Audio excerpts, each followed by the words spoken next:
na guys yung pantatlong kilo. Pantatlong kilo na Mike.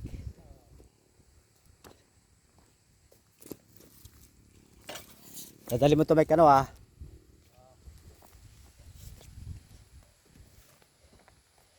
Yan, hanggang dito. Paalam muna tayo sa ating pula. Baka magtampo naman.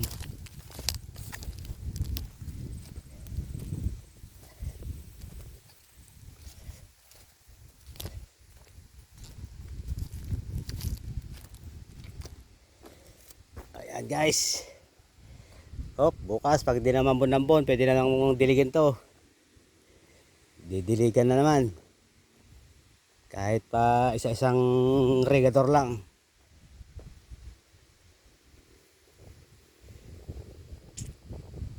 Ayan guys, lalaki na.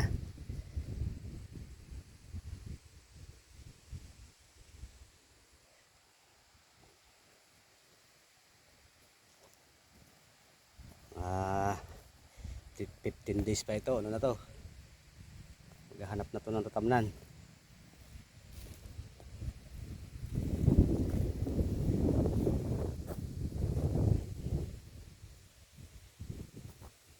Okay, 4 o'clock na guys. Gaya ka na to, pauwi na.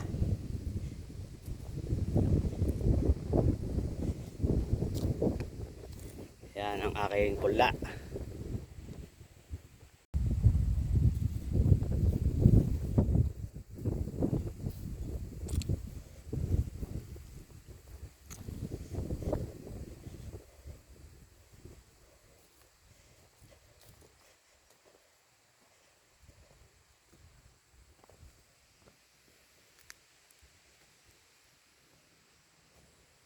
Okay.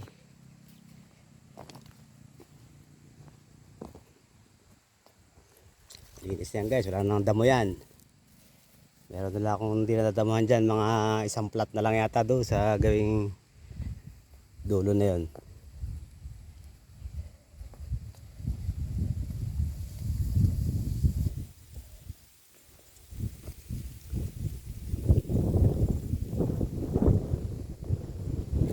Ito yung aking Red Pinoy. Red Pinoy. Medyo nahuli siya ng red allium.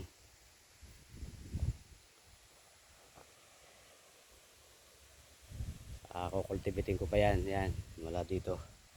Mula doon sa may isang maigsi na yan. Kukultibitin ko. Tsaka ko lalagyan ng abono yan. Para humabol siya.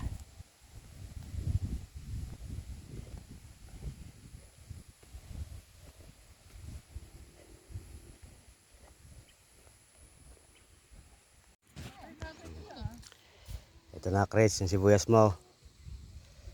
Malinis na. Maganda yan para alam niya.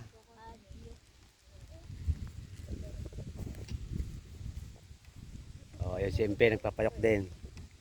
Kailangan daw mayroon pa Christmas yan.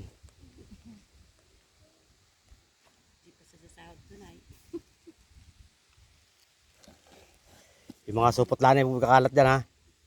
Ilalagay mo sa isang lalagyan.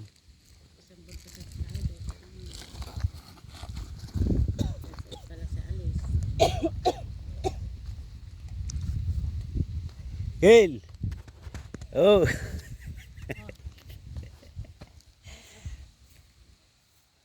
Di pala kayo friend ni ano, ni Chris? Si Christopher lang.